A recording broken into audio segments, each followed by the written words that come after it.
성경 보겠습니다. 오늘 하나님의 말씀 사무엘상 14장 47절에서 52절까지입니다. 사무엘상 14장 47절에서 52절까지입니다. 우리 한 목소리로 같이 읽겠습니다. 같이 읽습니다. 시작. 사울이 이스라엘 왕위에 오른 후에 사방에 있는 모든 대적 곧 모압과 암몬 자손과 에돔과 소바의 왕들과 블레셋 사람들을 쳤는데 향하는 곳마다 이겼고 용감하게 아말렉 사람들을 치고 이스라엘을 그 약탈하는 자들의 손에서 건졌더라. 사울의 아들 요나단과 이스이와 말기수아요. 그의 두 딸의 이름은 이러하니 맏딸의 이름은 메라비요 작은 딸의 이름은 미갈이며 사울의 아내의 이름은 아히노아미니 아히마아스의 딸이요 그의 군사령관의 이름은 아브넬이니 사울의 숙부 넬의 아들이며 사울의 아버지는 기스요 아브넬의 아버지는 넬이니 아비엘의 아들이었더라. 사울이 사는 날 동안에 블레셋 사람과 큰 싸움이 있었으므로 사울이 힘센 사람이나 용감한 사람을 보면 그들을 불러 모았더라. 아멘. 오늘은 인정받는 인생이란 제목으로 함께 하나님의 말씀 나누겠습니다. 요즘에 인터넷이든 특히 이제 젊은 사람들 사이에 유행하는 단어가 있습니다. 관종이라는 단어죠. 관심 받고 싶어서 거의 미쳐 있는 그런 사람들을 이제 관종이라고 말을 하죠. 그런데 이 관종이란 말을 이제 학문적으로 표현을 하면 파에톤 콤플렉스라고 합니다. 파에톤 콤플렉스. 이 파에톤 콤플렉스라는 말이 남에게 인정받으려고 지나치게 집착하는 상태를 표현할 때 이렇게 말을 합니다. 그런데 이 파에톤이라는 말이 어디서 나왔냐면 그리스 로마 신화에 보면 헬리오스라는 태양의 신이 있습니다. 근데 그 태양의 신이 사람하고 바람을 펴요. 그래서 낳은 아들이 파에톤이에요. 그래서 이 파에톤이 그러니까 신과 신 사이에서 태어난 게 아니고 신과 사람 사이에서 태어났기 때문에 인정을 못 받고 사랑을 못 받습니다. 그러니까 어느 날 친구하고 가다가 이 파에톤이 자기 친구한테 그런 얘기를 해요. 내가 헬리오스, 태양의 신 헬리오스의 아들이다 라는 얘기를 했는데 친구가 그 얘기를 들으면서 껄껄 웃으면서 웃기지 말라고 얘기를 하니까 화가 난 거예요. 또 김이 푹 새있고 축 처진 거예요. 푹 처져 있는 그 상태에서 기가 죽어 있는 그 상태에서 어떻게 해야 될지 막 모르겠고 암담하고 막막하고 우울해했고 이런 상태에 빠져 있는데 그때 그 아버지 헬리오스가 이야기합니다. 네가 원하는 소원 뭐든지 하나를 들어주겠다. 뭐든지 얘기해라. 좀 길을 살려주기 위해서 그렇게 얘기했는데 태양의 신 헬리오스가 타고 다니는 태양 마차를 타고 다니게 해주십시오. 한번 몰고 가게 해주십시오. 이렇게 요청을 했어요. 약속을 했으니까 할 수 없이 태양 마차를 몰고 가게 했죠. 그런데 미숙하다 보니까 태양 마차가 무지하게 뜨거운데 막 아무데로나 그냥 강이고 바다고 그냥 아무데로나 막 가다 보니까 강이 다 마르고 바닷물이 마르고 그리고 온갖 식물이 다 죽는 거예요. 그때 제우스 신이 놀래서 번개를 던져서 그 마차를 맞춥니다. 그때 떨어져서 파에톤이 죽습니다. 거기서 나온 말이 파에톤 콤플렉스입니다. 우리가 살아가는 인생에서 좀 남에게 인정받으려는 그 욕구, 또 인정받지 못한다라는 생각이 들면 인정받기 위해서 무리한 행동을 하게 돼요. 또 인정받지 못하면 직장에서든 학교에서든 친구들 사이에서든 주변에 있는 사람들에게 인정받지 못하면 인정받기 위해서 반대로 행동하기도 해요. 이런 상태에 빠져 있는데 성경에 있는 이 사울이라는 왕이 전형적인 이 파에톤 콤플렉스에 빠져 있던 사람이었어요. 내가 사람에게 인정받는다. 이거 한계가 있거든요. 그래서 사람에게 굉장히 많이 인정을 받았어요. 전쟁에 능하죠. 모든 전쟁에서 다 이기죠. 또 아들도 아주 잘 태어나서 요나단 같은 아들도 있죠. 또 왕이죠. 그런데 문제는 뭡니까? 더 인정받는 다윗이 나타나자 시기와 질투에 빠져서 정신을 못 차리는 거예요.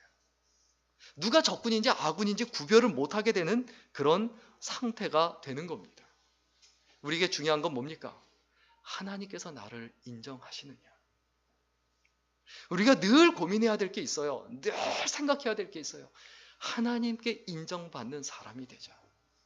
이러면 사람의 말이나 사람의 행동 때문에, 사람이 뭐 눈치 주는 것 때문에 그렇게 주눅들지 않아요. 우리 디모데후서 2장 15절 같이 한번 읽겠습니다. 디모데후서 2장 15절입니다. 같이 읽습니다. 시작. 너는 진리의 말씀을 옳게 분별하며 부끄러울 것이 없는 일꾼으로 인정된 자로 자신을 하나님 앞에 드리기를 힘쓰라. 내가 진리의 말씀을 옳게 분별해야 돼요. 그리고 그 말씀대로 살려고 몸부림치고 애를 써야 돼요. 이것은 곧 무엇을 의미합니까? 하나님 앞에서 사는 거예요. 내가 하나님께 인정받으면 된다라는 이 각오와 결심이 분명히 있어야 됩니다.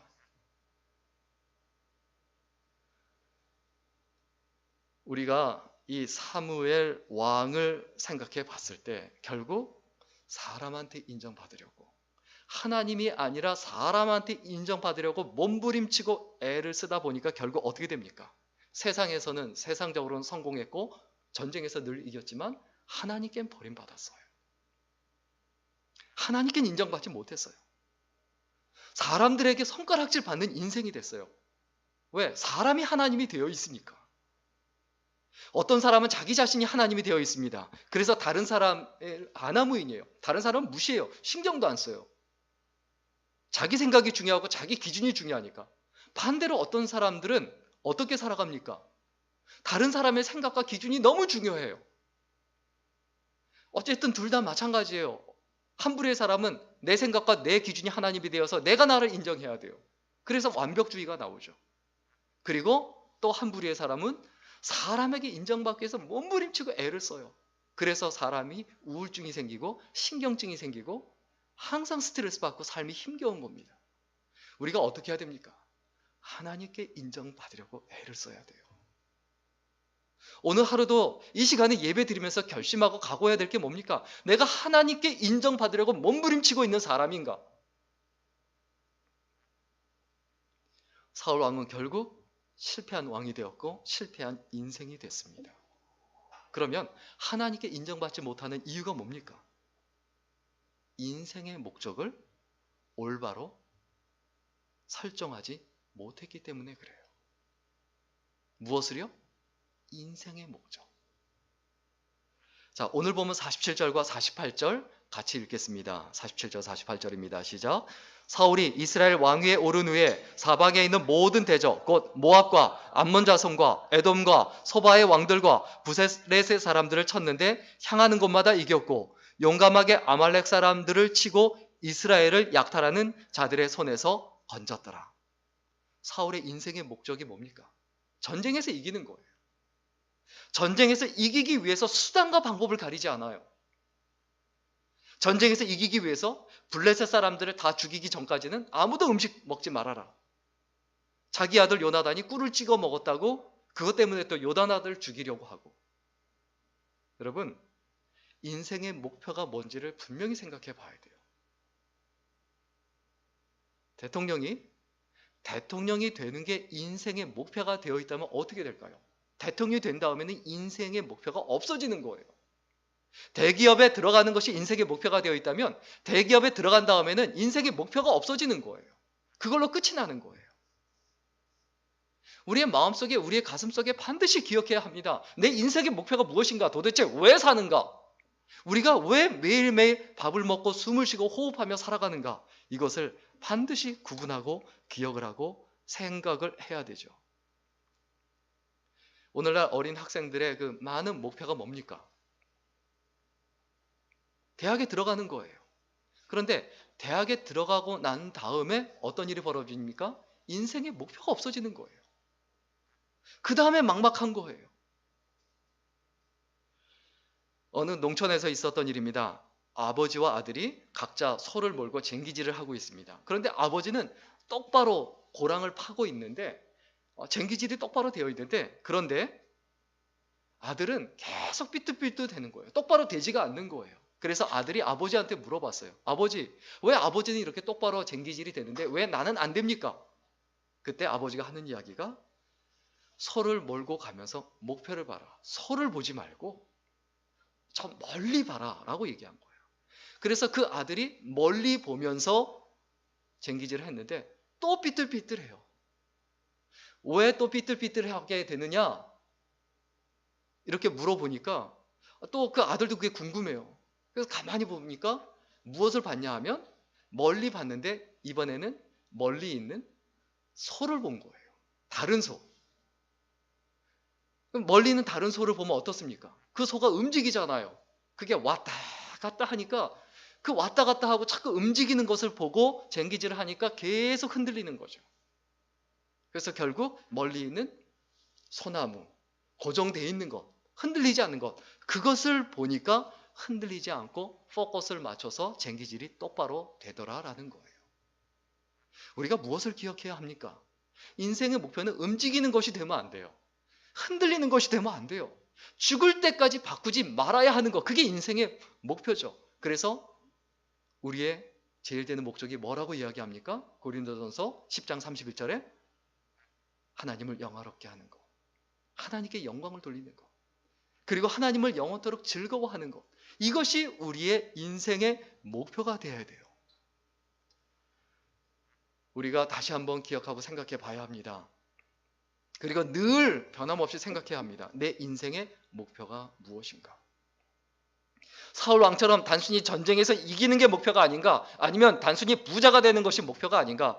깊이 고민하고 생각해 봐야 합니다. 그 다음에 또 이 사울 왕이 하나님께 인정받지 못한 이유가 뭡니까? 49절부터 51절까지 우리 같이 읽겠습니다. 49절부터 같이 읽습니다. 시작. 사울의 아들은 요나단과 이스이와 말기수하여 그의 두 딸의 이름은 이러하니 맏딸의 이름은 메라비요 작은 딸의 이름은 미갈이며 사울의 아내의 이름은 아히노아미니 아히마아스의 딸이요 그의 군사령관의 이름은 아브넬이니 사울의 숙부 넬의 아들이며 사울의 아버지는 기스요 아브넬의 아버지는 넬이니 아비엘의 아들이었더라. 사울 왕이 왜 인생에서 실패했냐? 왜 하나님께 인정받지 못했냐? 그의 삶에 영적인 멘토가 없었기 때문에 그래요. 오늘 성경 본문에 사울왕 측근, 사울왕 주변의 인물들의 이름이 쭉 나열되어 있어요. 그런데 이 정도 이름이 나열되어 있으면 반드시 여기에 누구의 이름이 들어가 있어야 합니까? 사무엘 선지자의 이름이 들어가 있어야 되거든요. 그런데 사무엘 선지자가 자기 이름을 거기서 의도적으로 빼버립니다. 왜 그렇습니까? 사무엘을 자기의 어떤 선지자로 영적인 멘토로 인정하지 않고 그의 말을 받아들이지 않았거든요.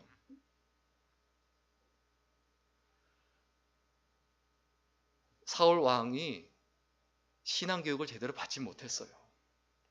그러다 보니까 신앙교육을 자기 주변에 있는 사람들한테 해본 적이 없어요. 예배도 주도적으로 드려본 적이 없어요.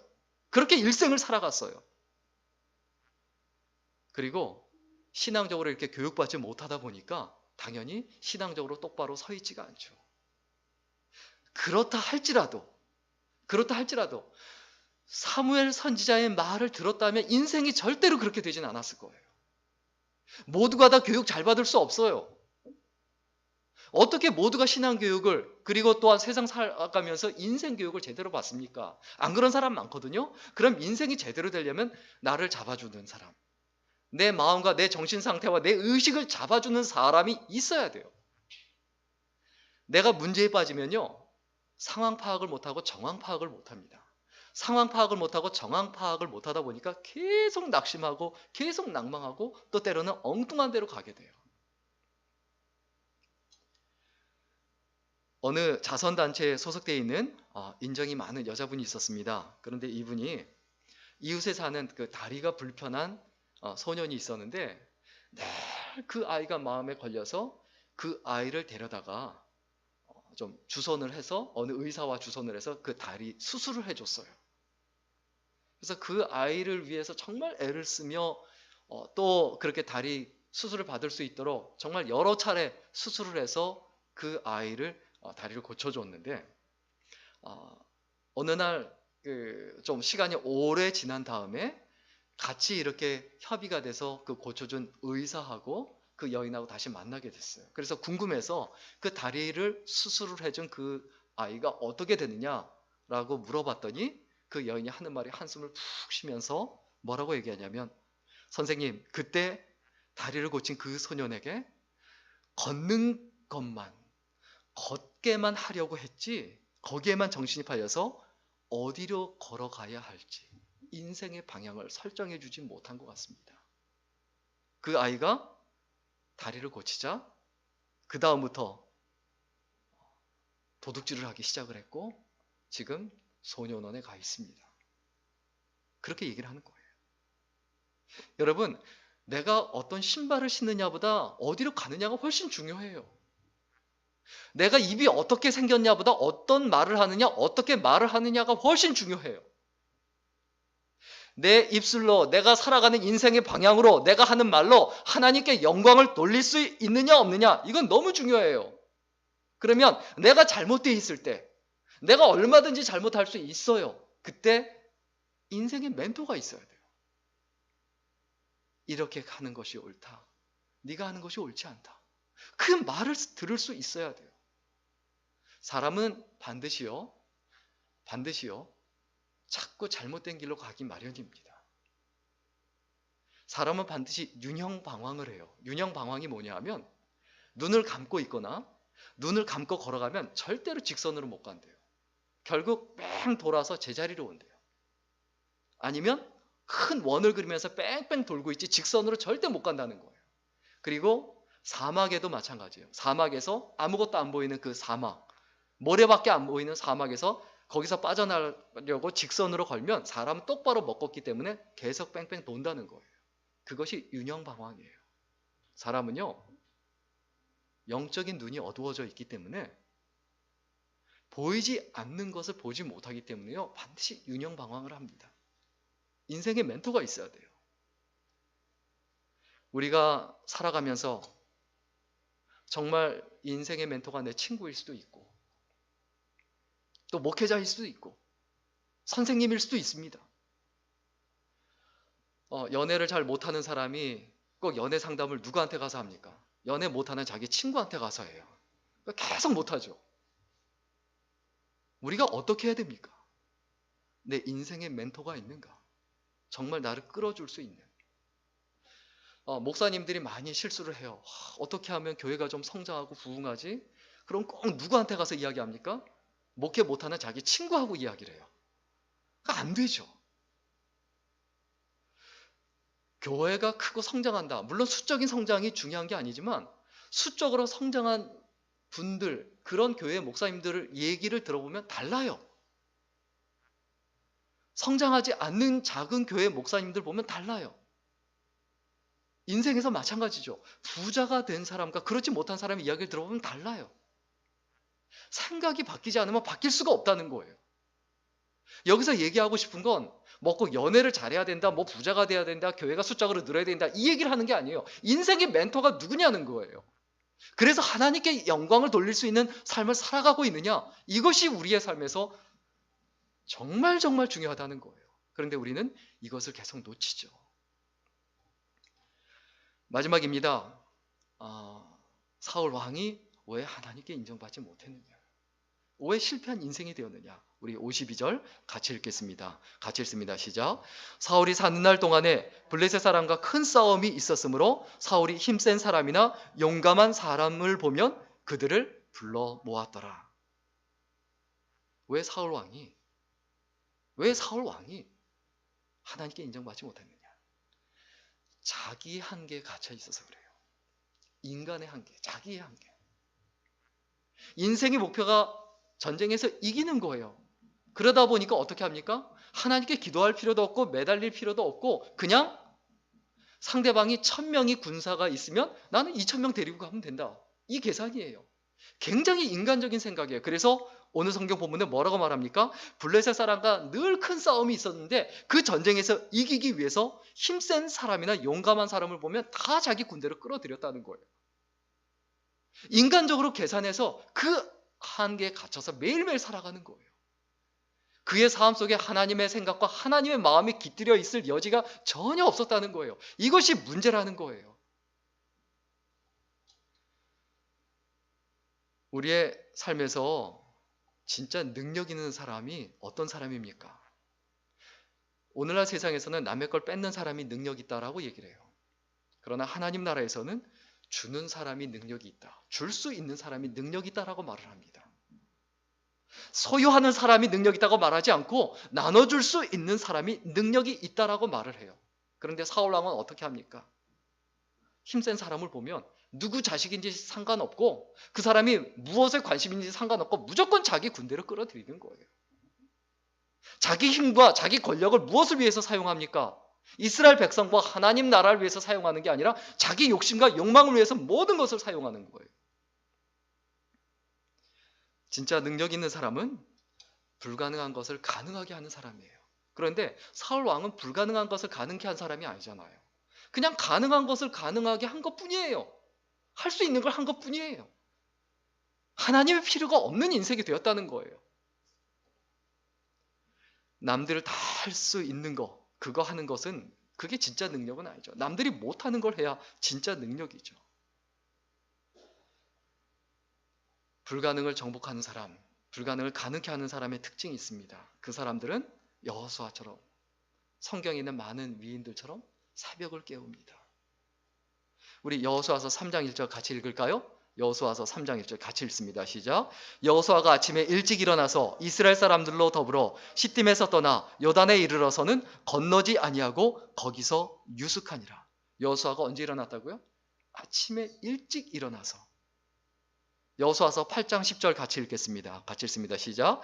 여호수아가 아침에 일찍 일어나니라 제사장들이 여호와의 궤를 메고, 여호수아서 6장 12절 말씀이죠. 우리 여호수아서 8장 10절도 같이 읽을까요? 같이 읽습니다. 시작.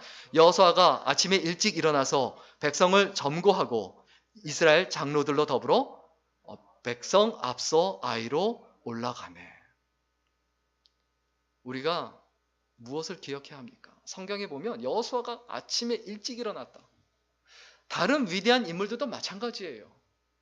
여호수아가 배경이 좋지 않아요. 이집트에서 태어났는데 노예로 태어났어요. 그리고 광야 생활했던 사람이에요. 교육도 제대로 못 받은 사람이에요. 신앙교육도 제대로 못 받은 사람이에요. 그런데 그가 왜 이렇게 불가능을 가능케 한 사람이 되었는가? 왜 이스라엘 백성을 이끌고 요단강을 건너는 사람이 되었는가? 왜 가나안 땅을 정복한 사람이 되었는가? 자기 개인적인 한계를 뛰어넘는 사람이고 하나님께 예배하는 사람이었고 그것을 가장 우선순위에 두었던 사람이라는 거죠. 기도하지 않고 사는 사람이 교만한 사람입니다. 기도하지 않고도 살 수 있다고 생각하는 사람이 인본주의고 그리고 하나님이 없는 사람이죠. 그래서 다윗이 항상 고백합니다. 우리 시편 46편 5절 같이 읽을까요? 하나님이 그 성중에 거하심에 성이 요동치 아니할 것이라 새벽에 하나님이 도우시리로다. 언제 하나님이 도우신다고요? 새벽에. 내 정신이 맑아 있을 때, 다른 걸로 분주하지 않을 때 가장 먼저 일어나자마자 눈 뜨자마자 하나님께 초점을 맞추는 사람. 하나님, 오늘 하루 내가 어떻게 살아야 될까요? 내 마음속에, 내 인생 속에, 내 살아가는 걸음 속에 잘못된 것이 있다면 똑바로 잡아주시고 하나님께 초점을 맞추고 살게 해 주옵소서. 이렇게 아침에 늘 기도하는 사람, 삶의 모습이 달라져요. 절대로 다른 사람한테 손가락질 거리가 되지가 않아요. 우리가 기도하지 않고 성공했다면 그 기도하지 않고 성공한 것 때문에 망합니다. 다윗이 또 시편 57편 8절에 이렇게 고백하죠. 우리 같이 읽겠습니다. 시작. 내 영광아 깰지어다 비파야 수금아 깰지어다 내가 새벽을 깨우리로다. 무슨 얘기입니까? 첫 시간은 하나님께 드리겠다는 거예요. 내가 눈뜬 그 시간이 하나님과 먼저 시작하도록 하겠다는 거예요. 예수님도 어떻게 살아가셨습니까? 사역하기 전에 새벽에 일찍 일어나셔서 한적한 곳에 가셔서 기도하셨어요. 우리 마가복음 1장 35절 같이 읽겠습니다. 같이 읽습니다. 시작. 새벽 오히려 미명에 예수께서 일어나 나가 한적한 곳으로 가서 거기서 기도하시더니. 예수님도 새벽에 일어나셔서 하루 사역을 시작하시기 전에 기도하셨어요. 그런데 우리가 왜 기도하지 않습니까? 날마다 날마다 하나님 앞에 기도하는 인생이 돼야 합니다. 기도하는 사람이 할 줄 아는 게 뭘까요? 할 수 있는 게 뭘까요? 순종할 줄 알게 돼요. 어떤 사람이 능력자입니까? 하나님의 말씀에 순종할 줄 아는 사람이에요. 잘나고 똑똑한 사람이 아니에요. 좋은 학교 나온 사람이 아니에요. 돈이 많은 사람이 아니에요. 어떤 사람이 순종할 줄 압니까? 기도할 줄 아는 사람이죠. 진짜 기도하는 사람, 진짜 하나님께 무릎 꿇을 줄 아는 사람은 순종하는 능력이 생깁니다. 그리고 순종하는 사람이 어떤 모습으로 드러납니까? 동역할 줄 알아요. 조화를 이룰 줄 알아요. 함께 할 줄 알아요. 사울 왕은 많은 사람을 끌어모았지만 자기 권력과 힘으로 끌어모았지 조화를 시킨 것이 아니고 자기 능력을 발휘할 수 있도록 최선을 다해서 도와준 게 아니었어요. 일본에 가면 그 참새처럼 생긴 깃털 앞쪽에 그 노란 빛이 난 그 무당새가 있습니다.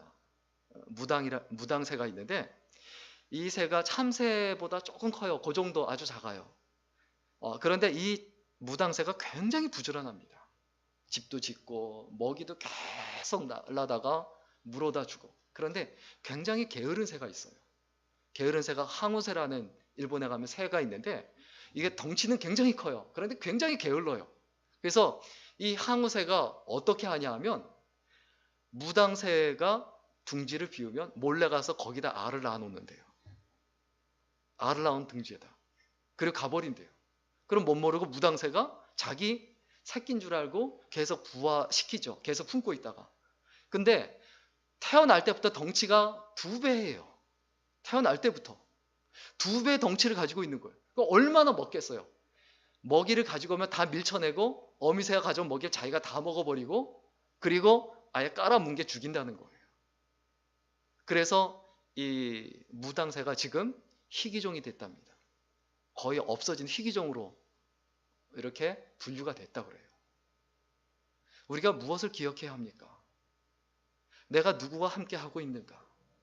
내가 누구와 함께 어울리고 내가 어떻게 하고 있는가?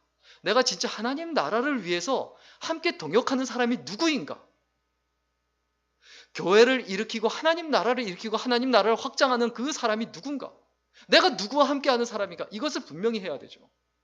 이것을 자꾸 놓치기 때문에 내가 세상적이 되고 그리고 인간적인 관심으로 가득 찬 사람이 되는 거죠. 우리는 동역자를 분명히 구별할 줄 알아야 합니다.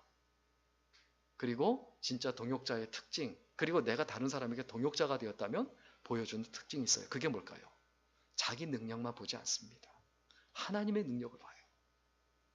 자기 생각만 하지 않아요. 하나님의 생각, 하나님께 여쭤봐요. 하나님께 기도해요. 우리는 자꾸 내 능력과 내 한계에 갇혀 살아갑니다. 하나님을 내 능력에 가둬놓고 살아요. 그 위르겐 몰트만의 십자가에 달리신 하나님. 그 하나님을 뭐라고 얘기합니까? 아직도 우리는 하나님을 십자가에 매달고 있다. 그 한계에 가둬놓고 있다는 거예요. 하나님이 지금도 지셔야 되는 십자가가 있다는 거예요. 왜? 내 믿음의 한계에, 내 생각의 한계에 내 믿음을 집어넣고 교회를 집어넣고 하나님을 집어넣고 다 집어넣고 복음을 다 집어넣는 거예요. 그리고 이게 복음이다라고 얘기를 하는 거예요. 그리고 거기서 나오는 태도가 뭘까요? 다른 사람 다 정죄하는 거예요. 이단들의 전형적인 특징이 뭡니까? 자기만 옳다고 그러는 거예요. 그리고 다 틀렸다고 하는 거예요.